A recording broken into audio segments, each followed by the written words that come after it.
नमस्कार विद्यार्थी मित्रांनो. 2021 मध्ये आपली पहिली बॅच होती टीईटी पास करण्याची. त्यावेळेस विद्यार्थी मित्रांनो जवळपास 3.5% 2.5% रिझल्ट लागायचा. पण आता सीटीईटीची परीक्षा झाली त्याच्यामध्ये जवळपास 25% निकाल वाढलेला आहे. जवळपास 25% निकाल लागलेला आहे. सीटीईटीचा 11-12% निकाल लागायचा. 21 पासून ते 26 पर्यंत ज्या काही घडामोडी घडत आहेत लक्षात घ्या. परीक्षा पद्धती तीच आहे, परीक्षेवर काम करणारे लोक तेच आहेत, पण विद्यार्थ्यांची गुणवत्ता वाढलेली दिसून येते. आता आपण राहतोय काय 3-4 मार्कांनी सतत राहतो, याच्यामध्ये फरक जाणून घ्या. शिक्षक भरतीला वेग आलेले आहेत. शिक्षक भरतीमध्ये विद्यार्थ्याला इंटरेस्ट निर्माण झालेला आहे. नवीन क्राऊड येतोय. 3-4 मार्कांनी का जातो याचं आपण स्वतः विचार करावा.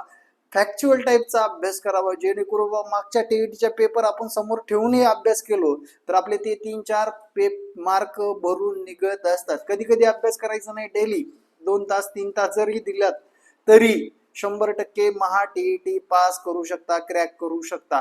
तुम्हाला या टीईटी मध्ये 90 पेक्षा जास्त मार्क घ्यायचे, बस संपला विषय. एवढे डोके ठेवा, व्हिजन एवढे ठेवा, मागचे पेपर उघडा आणि त्यानुसारच अभ्यास करा. त्याच पद्धतीने आपण अभ्यास करून घेतोय विद्यार्थ्याकडून. आपले बॅच जॉईन करायचे तुम्हाला 999 मध्ये सर्व विषयाची बॅच, त्यासोबत तुम्हाला नोट्स सुद्धा अवेलेबल असणार आहे, जेणेकरून तुम्हाला येणाऱ्या आगामी टीईटी परीक्षामध्ये 100% यश मिळणार आहे. हा व्हिडिओ नक्कीच आपल्या मित्र कंपनीला शेअर करा आणि नवीन विद्यार्थ्यांना नक्कीच आपल्या क्लासशी जोडून घ्या. जय महाराष्ट्र. धन्यवाद.